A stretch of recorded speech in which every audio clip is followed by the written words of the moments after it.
Hello and welcome to the Deep Root podcast.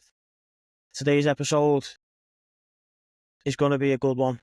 I've got an ex-Everton player and current neurodiversity coordinator for Everton in the community, Ste Wynne, on with us, who's an absolutely fantastic lad. So looking forward to digging into the story. Before we go ahead with it, any likes, follows, subscribes, comments and that, throw them all to us. Helps us build the channel and we can learn from any comments that you throw in. So, feet up, ears on, let's listen to this story. So here we are, Steve, lad. Nice to have you on, kid. How are you getting on? Too bad, so appreciate the invite. Had a decent week up to now. Decent weekend at starting off working from home today. Worked from home at work, so just a nice one to ease myself into the week. Excellent. You never know what the week's going to bring, lad, do you? No, not in that type of work anyway. Community-based work, isn't it? So you work with all different families and things like that. So obviously you've worked in schools and stuff yourself, haven't you? I'm linked in with schools, so yeah, you don't know what the day brings sometimes. And that's always a good thing as well, lad, because if you're in a routine that's boring, yeah, you're not going to enjoy it, are you? But no. Obviously we'll go into your work and that a bit later on. I'm sure there'll be loads that you can tell us that you've been doing. Yeah, so first of all, lad, whereabouts in Liverpool are you from? So from Halewood, Macclesfield on the estate on Macclesfield.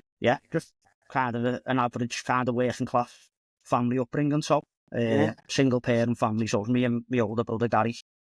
Then obviously other siblings come along with. I think one of the girls who get interviewed the other week, she was saying it's quite similar. Like different parents and things like that. So our Chloe had a different mum, and then our Joe, my little brother's got a different dad and things like that. So there's 4 siblings, but as a kid, it was just me and Gary and my mum in our house. Right, okay. And how was that? All right. Good, mate, tough. Obviously, being 5 years younger than your older brother, you get bullied a bit, so don't you? I'm sure that toughened you up though, lad, didn't it? Gary always says that about the footy and stuff. Yeah. It's like, if I didn't give you an iron as a kid, you wouldn't be playing with you. I think it does help if you've got an older sibling lad who can show you the ropes, kind of. Yeah. Even though you're getting bullied a little bit. Well, I even think that's all anyway. Even like just playing footy on the estate when I was a kid and things like that. You played with like, obviously it's a lot more structured now with kids. They play in age groups and things like that. Like when I was a kid, I played for an under-11s team when I was like 6 and 7. So you'd have to kind of adjust. Or if you didn't get a touch of the ball, you'd have to run around. You'd have to start being a bit more cuter on the ball because physically you weren't there to match kids who were 3 or 4 years older than you, do you know what I mean? So I do think that was a kind of a positive in my development. Some people say it could be a negative because you are getting bullied by kids and you're getting much of the ball, but I do think from like a personal point of view that it toughened me up and got me better on the ball because I knew when I got the ball I had to be quick, do you know what I mean? Yeah, because otherwise you just get knocked by the bigger lads. Yeah, exactly. What school and that did you go to, kids? Primary school, went to Holy Family on Maffett, and then went to Elcom. Yeah, good. How did you get on? Good school. Struggled, so to be honest. I was never my year 6 teacher saying to me, like, she went, "You're a lovely boy, Stephen." She went, "Oh, that smile will get you in trouble." And that's what she said to me. And she wasn't far wrong, mate. Did you finish school, like? Just about. So, yeah, so obviously, if people who don't know, I played for Everton when I was younger, so I got picked up just towards the end of year 7, beginning of year 8. And I struggled with the transition from primary school to secondary school. I think it's still quite a common thing now. Obviously, when you're in primary school, you have kind of smaller classes and there's people that you can rely on, things like that in terms of teachers. It's quite structured and routine. Whereas when you go to secondary school, it blows up for people, doesn't it? There's a lot of different classes and a lot more people to be around and things like that. And I think I struggled with that anyway, looking back as a kid. But yeah, as I started getting, obviously played for Everton, a lot of my focus seemed to be around football, and I weren't that bothered about kind of the academic side of kind of wanting to achieve. Like I was going to school and getting in trouble all the time, so I started getting excluded from like year 8 and year 9. So, and luckily enough, because I played for Everton, the head of education and welfare, a fellow called Mike Dickinson, come into the school and he organised for me last 2 years to be reduced timetable. So I only done English, maths and science and PE. Yeah. They let me come in for PE as well. What kind of stuff were you getting expelled for, lad? Because I think, how much younger are you than me? You're 30, so I must have been like year year 10 or something when you came in. Yeah. What kind of stuff was you getting up to be getting expelled, lad? So stuff, mate, really just kind of getting in trouble in class, arguing back. I've always been one of them people, so like, I'm very strong with like injustice and fairness. So I didn't really like getting spoken down to. So like there was times where teachers were in the wrong, and I would question it. I was the kid who'd be like, "No, I'm not having it." And then like, obviously when you look at power balances, you're in the imbalance, aren't you? If you're a kid anyway, even if you're right, you're wrong, aren't you? Yeah, you're never going to get listened to, are you? No, that's what It's like. just shut up and do what you're told, innit? I think that's what it was for me in school. I struggled with some of them things. Obviously, you know yourself, with being like from the area and stuff, there was a lot going on for other kids as well. Like I was probably in the wrong crowds and all that. Like, the lads I hung around with, but all mad, you know what I mean? So we did terrorise some people and caused havoc, you know what I mean? Yeah. It's all part of growing up, lad, innit? The worst one, so I can remember, like, I got brought to governors from this place, where you talk about injustice. He was a teacher. He called me a tool. So when someone said a word to you, and I thought, if you're talking to me, like, I've got dead defensive. Yeah. And I've called him something back, and then he's told me I'm not playing in the footy team. We had a game on the pitch, no, on the school field that night, in like a cup game. And he told me I wasn't playing. And I said, if I'm not playing, it's all I'm playing. And he laughed at me, so, and something snapped in my head. So I literally went on the school field and I pulled all the goals down the field and filled all the holes in. Did you, yeah? Lost my head, completely gone. Wow. You know what I mean? I filled all the holes in. And I always remember getting to the end of the field and the teachers putting the goals up and the goal was red. Like that. And he didn't play, so No way. The game got cancelled, so I felt like there was a bit of a moral victory for me. But then, obviously, what led to it down the line was like, they were trying to do me for criminal damage and things like that. Oh, yeah. What did the lads say? Well, the lads were like, they were just laughing. The lads, they seen me do it. I can remember like the whole of science. We remember our science block, so they were broad, weren't it? And I could just hear people going, Ste Wynne. They were all just egging me on. You know what I mean? As people do, you think, oh, he's going to get in trouble. Soft lad here. Class that, lad. So when did you start playing footy then? Can you remember like when you first started like getting into it? Just as a kid. So I was out every day, just like always had a footy kit on. And I remember getting a randomness, to be honest. Like I remember getting a Republic of Ireland away kit, like white, green, orange. Yeah. When I was about 6 or 7 and it was snowing at Christmas. I got it on Christmas and I'm out in the snow with my new yellow ball in the back just bouncing off a wall, do you know what I mean? But I was a kid, like, if you put me outside with the footy, I could just stay on my own all day. So, like, just doing keep up, whacking the ball at a wall. I loved it. It was very for me, do you know what I mean? I don't think I've ever lost that eye, but I think if a ball comes to me now, I'll still be there. Yeah, I totally understand that. But yeah, in terms of footy teams, so it would be, like, obviously it's changed now. I think a lot of the teams are like linked to kind of footy team names, but ours were pubs, really. Yeah, pubs, yeah. Pub So teams. I played for like, all the teams that had to play for the Reigate, play for the Leather Bottle. Who else play for the Rose? Do you know what I mean? So I look back, it's all like footy teams I played for, like, so. There's no pubs left now for them to friggin' play for, is there? No, not at all, like, no. But yeah, it's part of the Halewood's history, like some of them teams, isn't it? Yeah, big time, lad. Big time. So, who can you remember playing for when you first got picked up by? Were Everton the first one to come to you, or did you go anywhere before that? I was on trial at Samia. So I was training with Samia through the week. So, you know, when he went to our school, Adam Mitchell, he played for Samia, didn't he? Yeah. So Richard's dad was taking me into Samia. And I always remember that, sorry, because we were older than you, we used to always like be talking about the younger lads. And I remember you at Everton. Is there someone, Boovy? Was he at Everton with you? He was a year older than me. Yeah, was he older than you? He was at Everton, yeah. Him and Owens, Aaron Creswell as well. Creswell's younger, wasn't he? Is he younger, yeah? A few years younger, Creswell, yeah. Yeah. I thought, we thought Itchin was at Liverpool.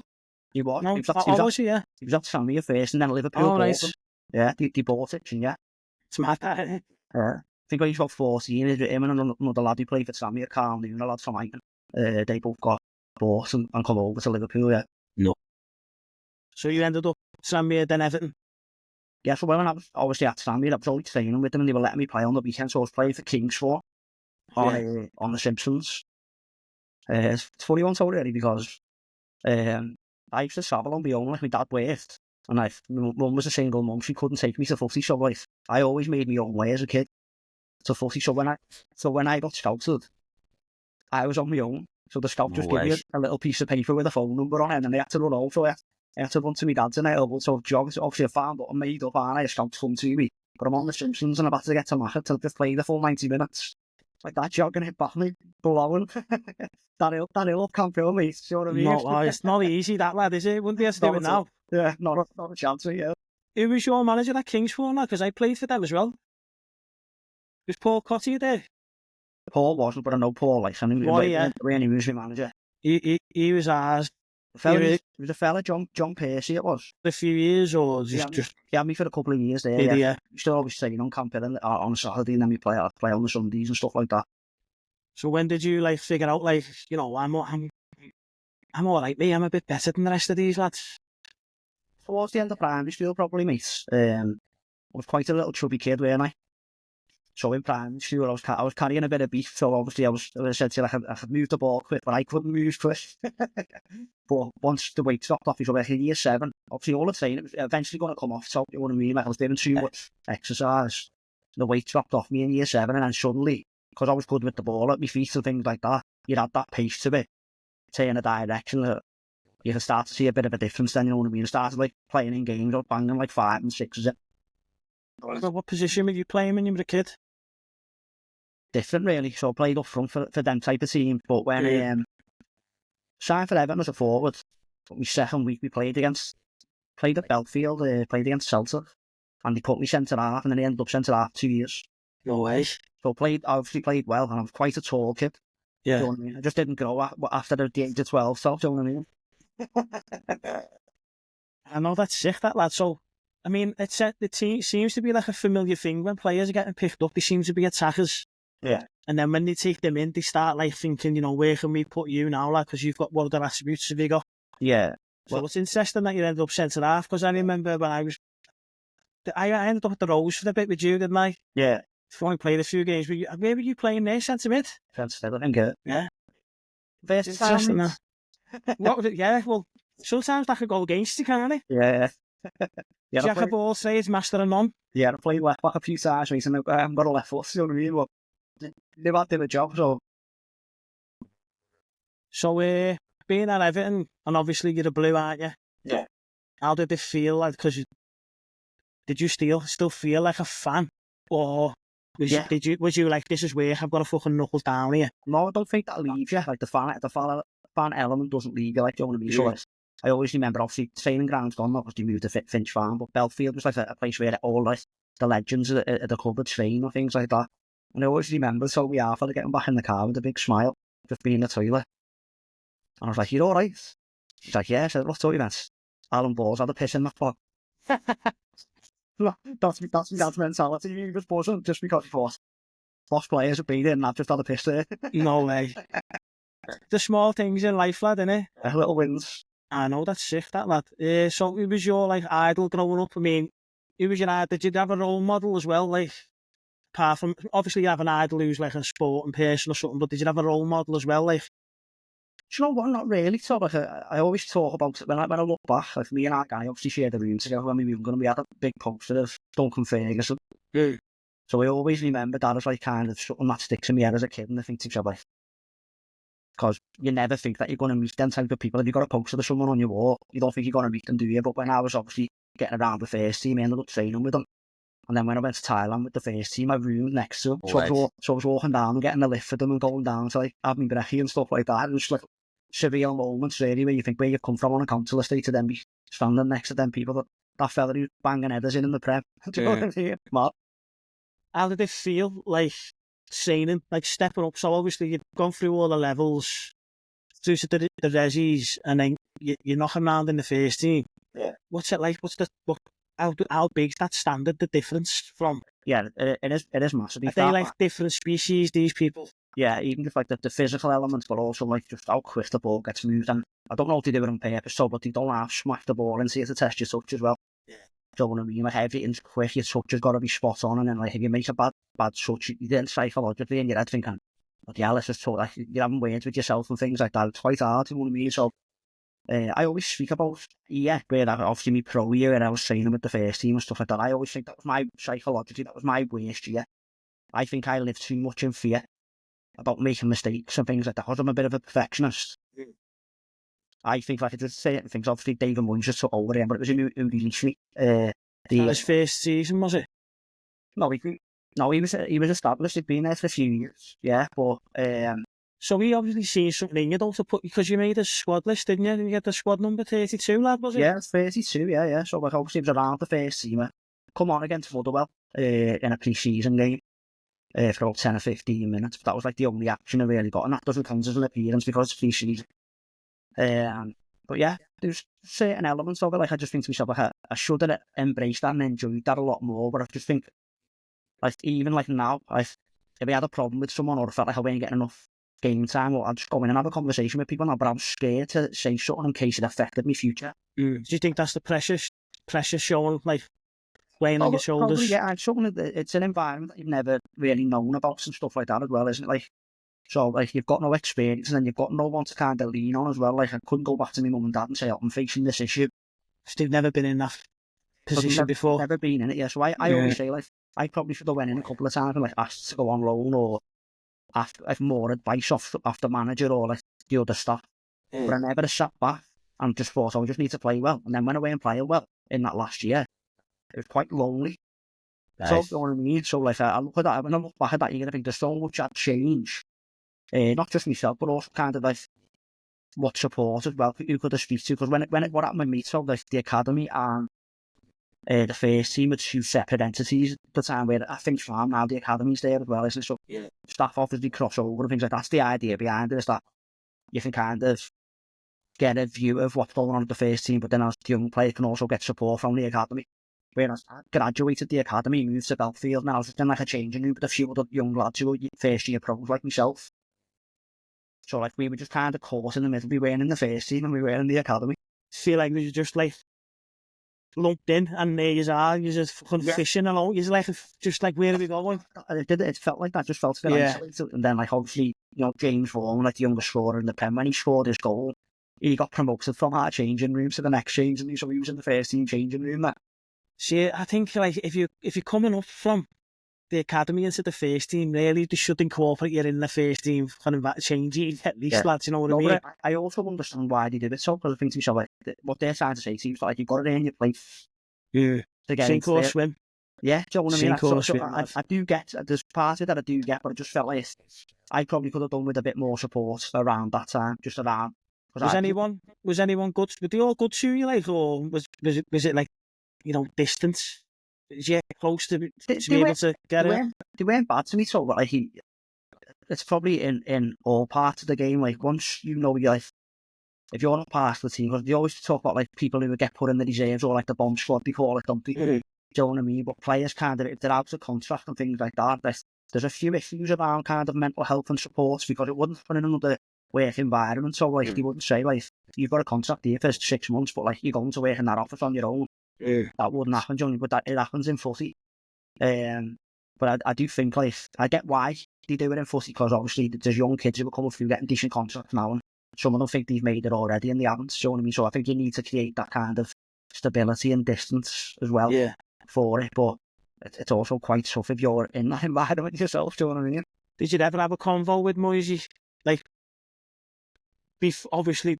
Or do you just go into training and never see him and never speak to him, or what? No, that's what I'm saying. He only spoke to me when I was needed. So I was needed for like a training session or things like that. I'd be shouted over. But the only time I actually spoke to him was when he released me. So we all got sat in the changing rooms, and then we got called up one by one.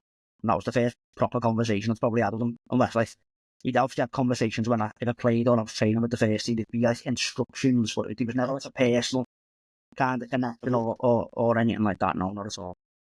Oh my God. So who was probably the best player that you've seen playing? No, it's a tough one. I always loved Arteta. When I used to watch him, like obviously playing in the stands, it was unreal. But then to get to train with him and things like that, that must have been sick, that lad. It is. It's mad. I always look at it like this. I didn't realise Arteta was there when you were there. Yeah. Fun player, him, kid. Yeah, he was boss mates. I've had some like amazing experience. So I was there for a couple of years. I was in the reserve for 3 years. So I could train with loads of different players around them times, you know what I mean? But like, there's like random players who played in front of me. You feel like you probably forget about like Andy van der Meijden and Nicholas Alexanderson and stuff like that. Yeah. So I was big money and big money signings as well. Yeah, that's what I'm saying. Like I played with some like obviously top internationals, and it's mad. Were you holding your own with them? Yeah, I did. Yeah. And then there's bits so obviously like it is a big jump and it's hard. And obviously, like, I think there was a program on it the other year, and I think they said the probability is like 0.012. So they're basically saying you've got more chance of getting hit by a meteorite. Do you know what I mean? So like on reflection, so when I look back at things, I'm quite proud. I wasn't initially. I had a lot of issues, and when you talk about mental health, I struggled with the transition out to footy. But I look back, and I had a conversation with another lad who got released like similar time to me, and he said we were in the top 1% of child athletes. Do you know what I mean? They said like, there's millions of kids playing grassroots footy. We got to the top 1%, and I think you should be proud of that, really. Oh yeah, 100%. Lad, I mean, me and millions of others would have killed to be able to go in your boots, lad. You know what I mean? So like, well done for getting where you got to, lad. You know, it was sort of saying, okay, we can talk about like the transition, and I think I've mentioned to you before, talk about like kind of like ex-Everton and identity and things like that. I've mentioned a few things, but yeah, I've done talks to people around it. So we say like, I think we had the initial chat before where we said like the first thing that you wrote down about me was ex-Everton, and people just kind of automatically assume Everton when they think of me. Obviously I play for Everton and I work at Everton's community now. But I've had to do a lot of work and like deconstructing that all because it's kind of attaching an occupation to my identity. Do you know what I mean? So it's like, I'll be explaining to people who say like, oh, Dave the Bricky, you don't go, yeah, he's an ex-Bricky, but everyone's going like, oh, that's Steve, you know, used to play for Everton.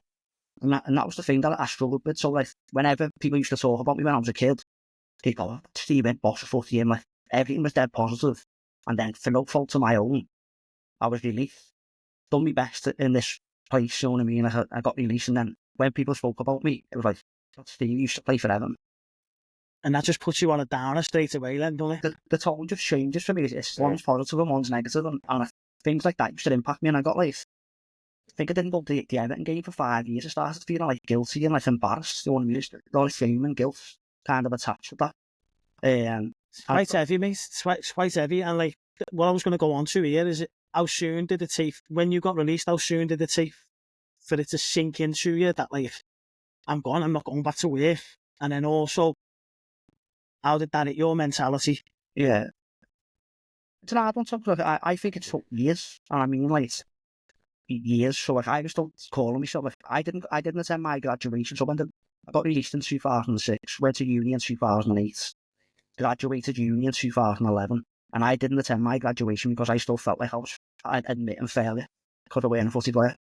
So that's 5 years later, and I just think so like I didn't know how to kind of regulate my emotions and kind of control that element of myself. And I think that's where the work's come in. Luckily enough, when I worked for Everton's community, one of the fellas who's head of safeguarding, he put me in touch with the PFA.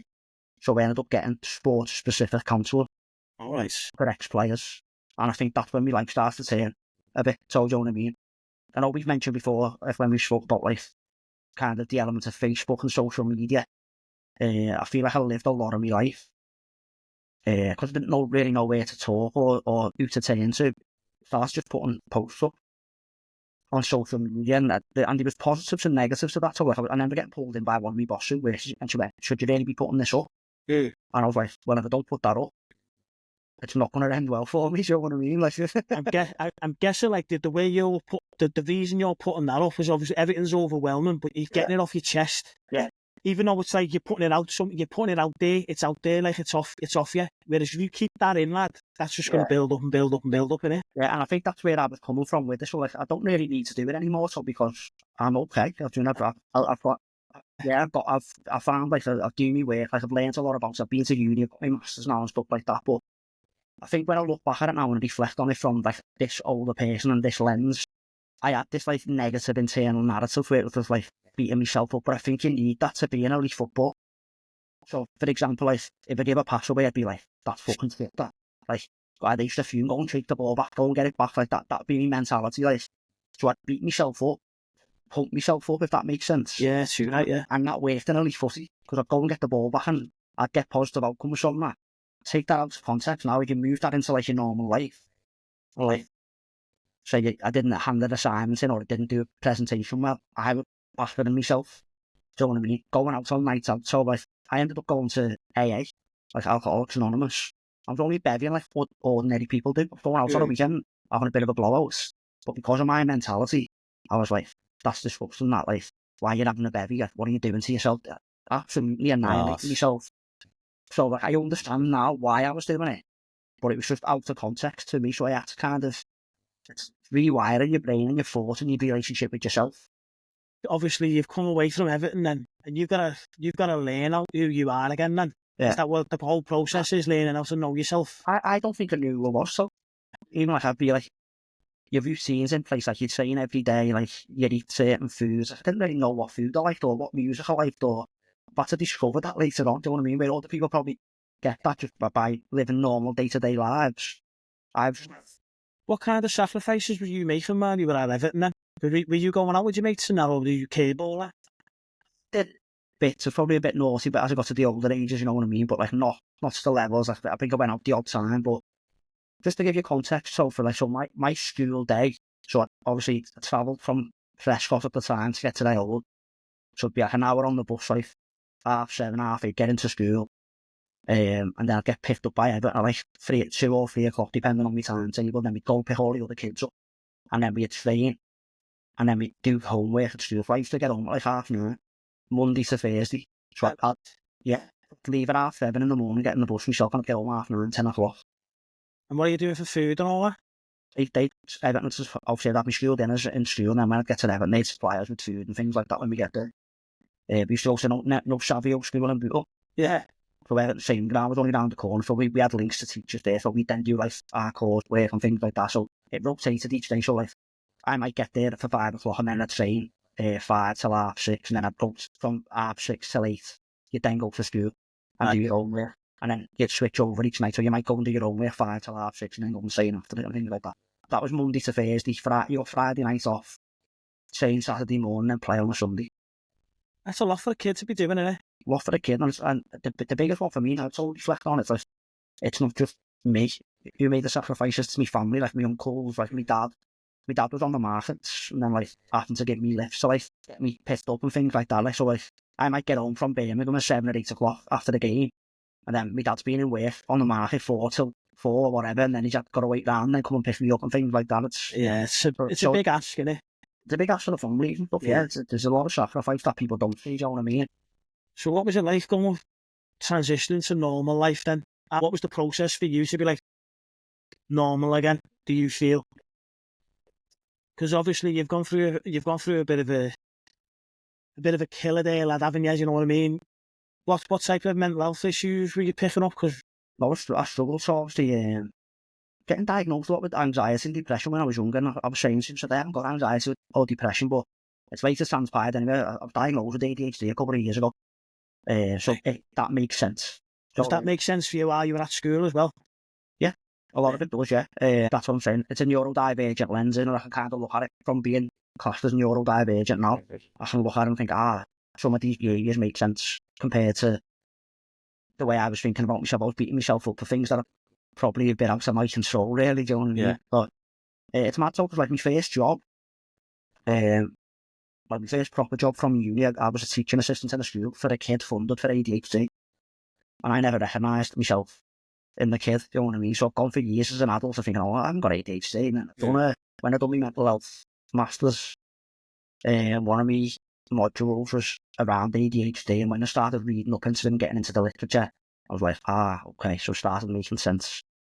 Do you know what I mean? So do you feel like the courses that you've done then, your masters in that in mental health, has that been like, while you've been doing them courses, you've managed to learn who you are? Yeah, and not just that, obviously, working for Everton again, you'd have to face your trauma. Like, there was times you had to go to Finch Farm, or so it's given me opportunities to kind of, when you talk about anxiety, they say the best thing to do with anxiety is go towards, if it's safe to do so, go towards your issues. Do you know what I mean? So for me, like, I was getting put in environments, getting put by Goodison, I was going to Finch Farm, I was working around, so I had to face the reality of being a footballer. Do you know what I mean? So I think that was massive in my development, but also just like upskilling myself, just learning about different condition, especially over the last couple of years. Like, it's changed my life. Like, the last, like, getting diagnosed 2 years ago, so I kind of understand my behaviour now. Like, it's been life changing for me. You know what I mean?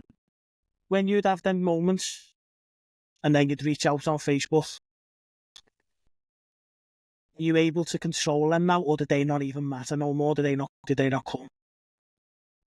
When I look back at that, so I think I was looking for like external support, but like I'm that comfortable in my own skin now. Like, I don't really feel like I need any external validation from anyone. Yeah. I'm just quite happy with who I am and how I'm approaching life and what I'm doing. Like, I don't like. I think a lot of it when I was younger, I was like looking to blame other people. I hadn't done enough work on myself. Do you know what I mean? But the more I've looked in and started managing like obviously the ADHD and kind of managing, like, I look at myself from like financial point of view, like physical, emotional, social. Like, I feel like I'm getting a great balance across all them areas, and because I've learned about it, and I know that I need to put kind of steps in place to support myself. You know what I mean? I'd always see you like, even if you'd have like a little bit of a mental issue and you'd post something, you'd also post stuff of like, you'd gone on a run or you were knackered and you'd say you're going to do it and you can't be asked, and you'd be... Yeah.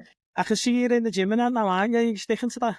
Yeah, well, that's what I'm saying. That's a difference now. So when I used to say when I was younger, I still thought I was an athlete, and me had some trying to beat times and trying to like get PBs and all that. When now I don't. So I'll go out for, I think I went for a run this week, and like, obviously it's recorded on my watch, but I haven't shared it or I haven't told anyone the time, and I'm holding it up the time myself. Yeah. More for how it makes me feel now. It's not about being competitive, and I've done all that. I know I can be competitive. I still am competitive, so do you know what I mean? Yeah. I've still got that in me. But it's about me understanding what the training's used for now, do you know what I mean? So when you dropped down and you were playing Sunday League footy, was you still struggling at that point? Massively, mate, yeah. Because even you were still playing well, lad. Obviously, it's a Sunday. Yeah. You were fucking... You still had it, you know what I mean? And I still play. I've jumped in staff games. Like, I cannot play footy for a year, and I'll still be able to go and play all right, do you know what I mean? But I get loads of injuries now, so like, that's something from the course that I've done in uni, that's something that I've studied, and like, I've chosen not to play footy now. Yeah, I think at our age now, lad, if you play, mate, you're struggling for like 4 or 5 days recovering from that, aren't you? Yeah, but I was just getting muscle injuries and stuff, but it was affecting me day-to-day work. So when you're working with kids or going on activities, that pulled me hammy. I'm out for 6 weeks and I'm hobbling around and things, and I thought, it's not important enough for me now, footy, do you know what I mean? Like, I've enjoyed like, the experience that I've had on that. Obviously, I can't say anything bad really in that respect. I've travelled the world playing footy and things like that and coaching, so I love football, but there's a part of me that doesn't really like football as well. It's gone down in my list of priorities, so just... Yeah. Football's not forever, it's not everything, is it? What was important for me, I thought it was a breakdown of how you view kind of exercise and sport and things like that for support mechanisms for people, especially for mental health. Academically, there's no literature that says sport is good for your mental health. It's the elements of sport, so it's like the camaraderie and being close to people and things like that, but the social side of it. Social side and things like that. But if you look at like, so I always break it down into 3 areas. So you look at physical activity, exercise and sport. I don't do sport anymore. I'll do physical activities and exercise. Physical activities, just any type of movements, getting the body moving. That could be like tidying your room or washing the car. Don't worry, that's physical activity. Exercise is more structured, like we talk about like a gym stuff, like the stuff that you probably do in the gym and things like that. That's how I break down. I do the other two. And because I'm not really getting injured, it's not affecting my mental health. Where I was going out and playing footy, getting injured for 6 weeks, falling into negative cycles, then going for a bed because I've got a cold on because I can't. Do you know what I mean? So vicious circle. It's a vicious circle, yeah. And like, I've mixed that up now. So like, obviously, I go to the gym, I do weights a couple of times, I go for a couple of runs. But if I get injured going for a run, I just up the gym. So that just counts to that's kind of the support I need to my mental health. Go walking all the time. I like to walk around the parks in Liverpool and stuff like that. So I just feel like I'm just a lot more balanced as a human being, mate, you know what I mean? Not ladder, so you're enjoying it in the gym then, yeah? Yeah, I'm having to go, mate, you know what I mean? Not on over the top, you know what I mean? I think I go twice a week, usually on the weekend, just because it works around work, you know what I mean? But yeah, I feel like I'm on a very good path now, so just loads of different things. Obviously, where we mentioned like the attachment and identity with Everton, I'm leaving Everton in the community this week, so I've been a neurodiversity coordinator for like about 14 months now, so I've been working with young people and families who are currently on the waiting list to the ADHD pathway. Oh, right, So, cool. Tell us a bit more about that job then, lad, because some of us won't know what that kind of entails, like the kind of stuff you get up to. So what kind of gear are you doing there? The idea was really, so like, there's a I think a minimum 2-year waiting list now. It's just obviously getting bigger and bigger, the waiting list. And a lot of families we were speaking to from the programs that we work on were saying like, you get letters off all day and then they don't really hear nothing for months. So obviously the experiences I've had, I think to myself, if you're getting letters at long periods of time untreated, it can have a very negative effect. So like, the idea for us at Everton was like, well, what can we do with these families while they're on the waiting list? So we started like putting little programs together. So kind of for adults to put like coffees and catch up. So we have people who've got ADHD can come in and have a chat. People who come in and they've done like one-to-one sessions. We set up a program called Steps, so we work with young people. So I created it's called the Steps model. So when you coach footy, so when you're a footy coach, like, you use the acronym STEP, so it's space, task, equipment, people and speed. Nice. That's how you set your session. So you can set a session up using all them things. So like, Yeah. so the space might be like, so the footy pitch, the task might be like a shooting drill, the equipment is balls, bibs, cones, people, participants, so how many kids are going to be doing what and what within the session. And then the speed would be like how fast the tempo and things like that. So that's how you'd use that. But you can plan that. You can review it while it's live. And then so you can do it and obviously review it at the time and review it at the end. The idea for me, something that I took on myself from a neurodiversity point of view, just put a little neurodiversity spin. So I looked at like sensory spaces. So looking at kind of like what impacts me, what type of spaces do I like being in, what tasks do I do this, or what do I like, what don't I like, what tasks are beneficial for me, what type of equipment do I need. So like, really talk about kids having like fidget toys and things like that. Like, what can I use? So like, for example, like a certain chair in the office, I would have a steady chair because if you put me on a swingy chair, I'm just going to swing around all day.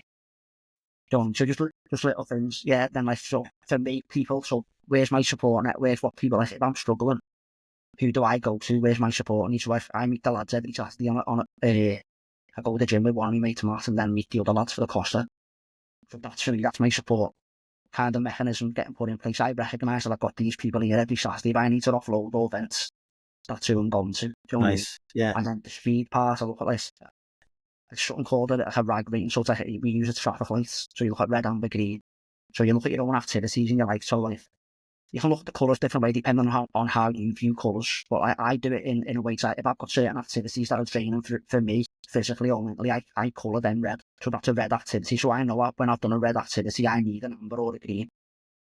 Do you know what I mean? So if I've done something which has been mentally taxing for 2 hours in work, I might need to go for a walk after this. So the red would be the taxing kind of mental activity that I've had to do, and then the green will be a walk. And that stops you from burning out then, yeah? So we're looking at burnout. So burnout's quite silent for people who are autistic or who've got ADHD. For many neurodivergent people, they burn out. So it's looking at your own strategy. So that's what I'm saying. I've created a community model called Steps. Not only that, so like you can do that. That's like a self-reflective tool. But you can also do that with parents and the kids. So you can work with the kids and go through them. You can use that for everyone, can't you? Use it for everyone. It's like a great system that you've... So you've designed that system yourself now, yeah? I've just took it really from footy. But I'll put a spin on it. But like, it's worked for... So I've done a bit of work with that Jill Uni. We had a group of kids who'd done it. And it worked quite well for the kids. Like, they were all coming in. So I had like 8 different kids with all different neurodivergent conditions. And like, it was adapted for them. I had done different things within the session. And certain kids would be doing one thing and other kids would be doing another completely different. One might have the earphones and like not kind of engaging with anyone. They were engaging and so they were happy and comfortable. Well, that's what it's about. Like the education system, you know, which I think you've spoke about this on some of the other podcasts, but doesn't work for everyone. So I feel like a lot of the emphasis from the families I work with, a lot of the emphasis is on the parents to sort it out. And like, we've got all our environments and things like that. So that's where like me doing the Steps program is looking at your environment. So if I do a Steps program with the kids and we work through, we can create a sensory profile, what works for that child. But also if you speak to the parents about it, the parents can kind of come in and support the children around them areas as well. So it's communication. Yeah. Sounds like a good thing. Have you implemented any of this into the schools and that? Not really. I've done a pilot. So I've done the pilot. So obviously that's been signed off with their Jill. It went quite well. So we got good feedback on the kids and things like that. But obviously I'm leaving, so I don't know what's going to happen next with that program. But it's something I'm going to take myself as well. So obviously I'm moving on to do sort of children and young persons wellbeing practitioner role. So I'm going to be a trainee with the NHS and an organisation called White Pass, the Young Persons Advisory Service. So the training's around kind of low to medium level interventions for anxiety, depression, phobias, that type of thing. So I'm actually going to get taught by like psychologists and things like that how to do it, an evidence-based approach. Like a lot of my work is from lived experience, but I'm also, I think to myself, I know I'm clever enough and academic enough and I've done my useless to go and approach the area from that aspect. So obviously doing the community work, I think that's great, but I want to kind of upskill myself now so as well. So seeing an opportunity, and I took it really, that's what I'm saying, it links into all that. I feel like that attachment and that identity to Everton, I feel like I'm flying the nest again, do you know what I mean? I was going to say that, yeah, you're leaving again, but it's on your terms now. So that's exactly what I said. I said it's nice to leave and I'm not getting used to it. Yeah. No, it's a positive, mate, isn't it? Because obviously you're going on to improve yourself again. So more self-development and more self-growth there from yourself. Yeah, definitely. And you're going to be flying, lad. That's what made me laugh as well, though. So because obviously Moyes released me, didn't he? And then he's just signed back at that. As I'm getting off this week, I was interested in that, isn't it? You know what I mean? It's crazy, that lad, isn't it? So what was the step where you finally thought, like, you were rock bottom before you decided to turn it all around? What was like the bottom thing? I can't do this no more. I don't want to be here. Sure, just everything. Obviously, I'm happy to speak about it, but I took an overdose when I got to one point, ended up hospitalised and things like that. And I think I'd done that on a Saturday and I was in work on the Monday, I hadn't told anyone, things like that. So that was the type of thing I was hiding. I was trying to speak to people on social media, but you have that shame and things as well about that. Like, I think I shouldn't be doing this, but that's how I felt, see what I mean? And I'm just glad I've come through all that. But like, you don't forget it all as well. I think it's what do you call it? Like, post-traumatic growth. Do you know what I mean? I think there's been trauma there and there's things that I've worked through. But I feel like this is the person who I've become because of that. So like, not that I'm glad it's happened to me, but I'm glad I've come through them experiences now because it makes me good at what I do in terms of like my job and how I support people. You can see like the way you speak about your job, like you're passionate about it. I'm passionate about people. So I think that's the main thing. Like, I don't really look at outcomes anymore. I look at like connection and support and people and things like that. Like, I get asked that quite a lot. Like, why don't I go and do the coaching side of stuff? And like, just haven't got the same interest. Like, I love footy, but I haven't got the same passion that I've got for, like, I've been a family support worker and a teaching assistant and done things in schools and helped families, and I love it. So yeah, there's nothing more rewarding. I don't think there's nothing more rewarding than helping a kid, mate, like, who's struggling. I think like the teachers in our school, obviously at the time when we were doing it, ADHD and all that wasn't a thing, was it? But obviously people like yourself, you've got it now. You're at it then, lad. But obviously no one was aware about it. So just think how tough it must have been, mate, for you to even turn up to school. No, but it's not. I'm not so sure. Like, I'm happy with life. I think the balance. I left with GF, obviously, because Everton come in and done the reduced timetable. I left with core subjects, so it helped me out long term. Like, obviously, where I say I was an academic, I was bright enough, obviously, I got my GCSEs in English, Maths and Science, and that's when I found my record of achievement the other week. And my attendance in my last year was like 70% or something, do you know what I mean? And I still got my GCSEs, and I was on a reduced timetable, you know what I mean? You've done well to find that record of achievement, lad. What was I going to say there, kid? So, I can see you've got your BA and Masters. Yeah. So, looking back at school, obviously you're saying it was a bit of a struggle, but you were always academic. You can see that in the way you're coming across now. How do you feel that you've achieved these honours, lad? Because I went to uni and I fucking just got my student loan and got off, mate. I didn't do nothing with it because I finished school, but I'm not the brightest or the sharpest tool in the toolbox, lad. So how do you feel making that? And skills, don't mean like I feel like I've got a good balance, so just in terms of like I've grew up on a council estate and I've got them skills to kind of interact with people, but I know I can also do the academic stuff as well. So like I thought, well, I need to kind of push that, and I'll be honest, when I done my undergraduate degree, like, I only went there to get the student loans myself. I was skint. I was skint, mate. Honestly, I'd left Everton. I was like, I was in a bit, struggling a bit mentally. And that was just like a stopgap for me, really. I wasn't really interested in going to uni. But it was one of the best experiences that I could have done, because I grew up, like, obviously on a council estate with all the lads, like, quite, like, scally, really. And then I played footy in a male-dominated environment. Do you know what I mean? So everything was just all, like, very toxic and, like, masculinity. You know what I mean? Like, that's how I grew up, and that's how I thought you were meant to be as a person. Going to uni and, like, obviously mixing with people from different backgrounds and getting to understand kind of different perspectives changed me, that, you know what I mean? I started, like, kind of unlocking different parts of my personality and the way I approach life. So, yeah, even though I'm not happy with what I've chose in terms of the courses, I don't regret university, because I feel like it has opened me up a bit. Yeah, because I think I mentioned it in maybe my last one or the one before that, like, I'd only hang around with people who thought, like, were decent at footy. Yeah. And it wasn't like, not until I come out of, like, playing footy, I didn't start speaking to other people. I was like, well, other people are alright, aren't they? Yeah. Like, you don't have to just be into footy, like, you can be into anything. So the best one for me, so, right, when I said I got a job in a school in Kirby, like, secondary school. And, like, obviously I'd come from, like, that say, male-dominated environment and all, and I got put in the special educational needs department, like, in the school as a teaching assistant, and it was just full of women. So when I come in, like, I couldn't think about footy or not, so I'd gone from the first week sitting there so dead quiet. About 4 weeks in, I was bouncing in going, "What the hell are you doing? Do you watch X Factor?" And I was just proper chick, because I had to adapt being in a different environment, you know what I mean? So, like, but it was one of the best experiences for me, that, because once you get put in with different people, and you can chat about different things, it just opens you up, doesn't it? You know what I mean? It's got to open you up, lad. You need to open up, and you go with it, or you shrivel up, and you're not a person, are you? I also think from a football perspective, though, football saved me in some social context, because I made loads of friends. So I probably couldn't have made friends without football, but because I was good at footy, people would invite me to go and play footy, and I'd meet other people through different teams. I end up playing for teams and hiking and meeting other lads and things like that. So yeah, it's been quite good on that respect. I have to laugh just with us two as well, because, like, obviously we didn't know each other well or not, but, like, when we used to play footy against each other, I think we kind of connected.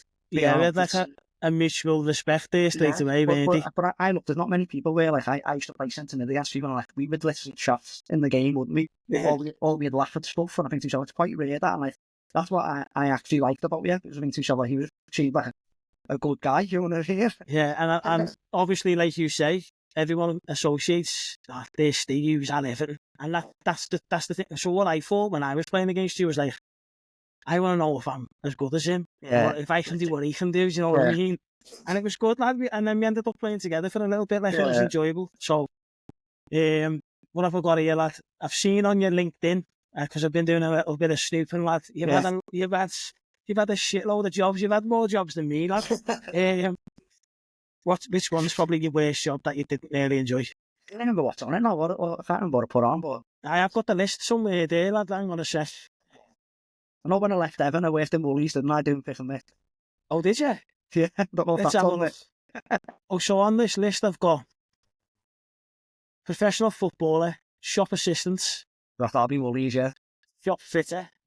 Yeah, I've done a bit of shop fitting, not putting the shelves up and that. Oh yeah.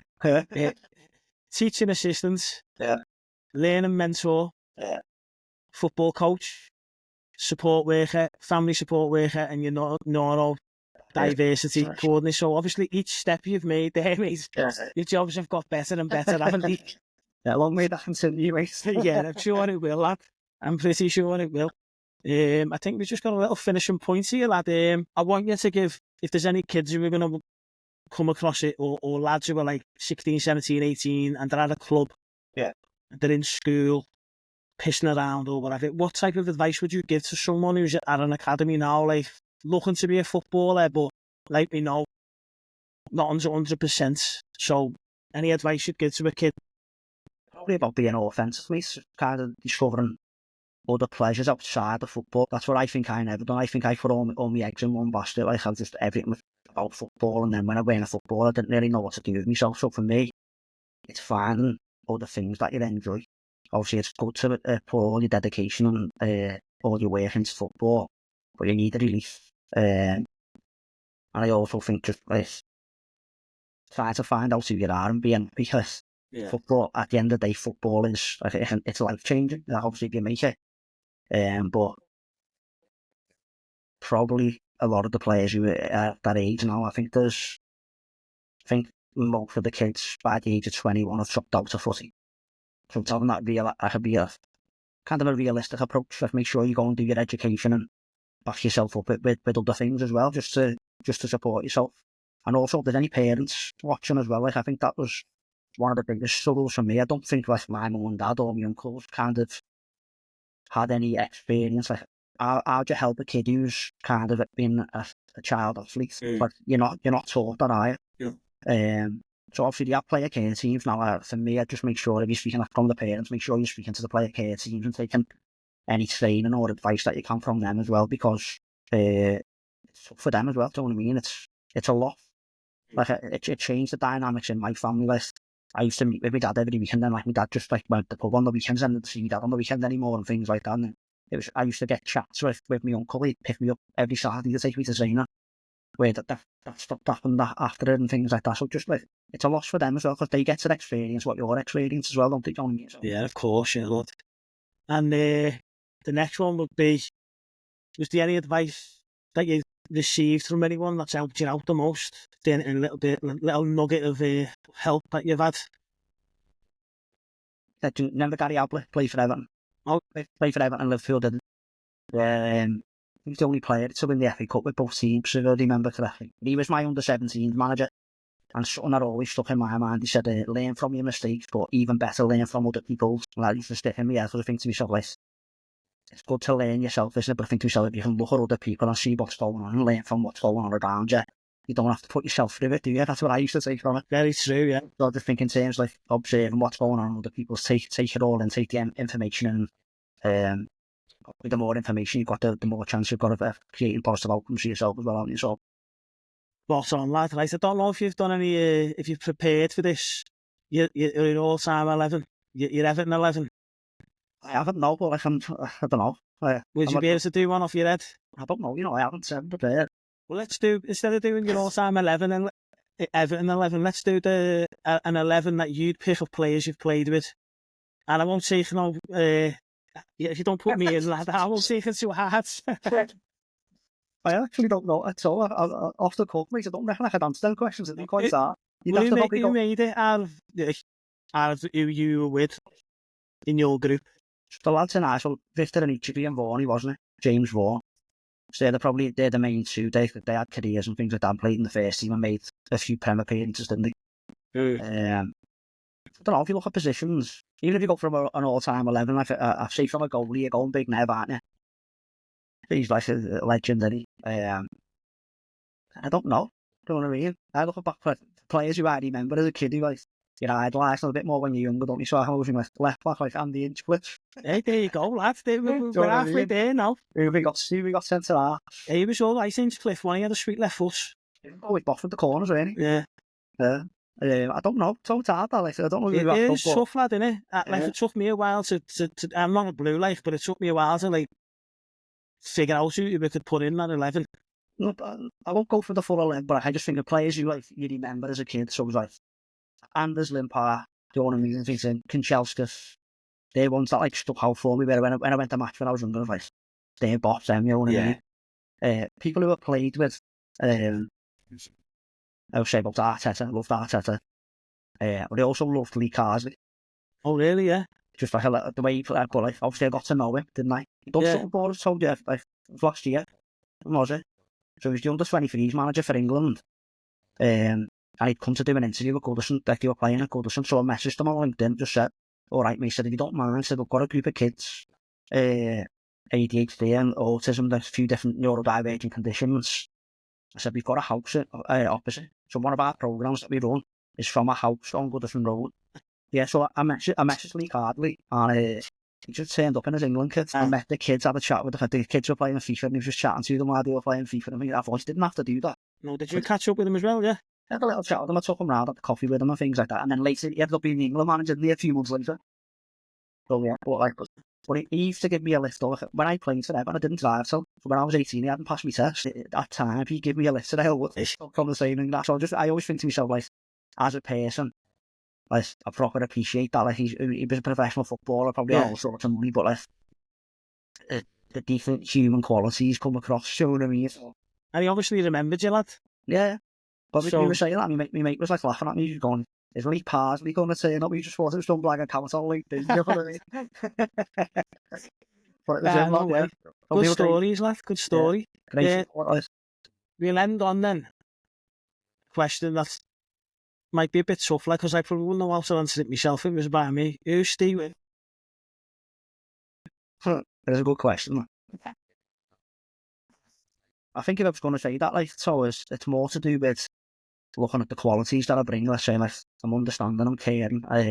I'm more than what was portrayed. That's what I've put on social media and beating myself up and being an ex-footballer and things like that. Like, that's something. So as I said before, that's the occupation.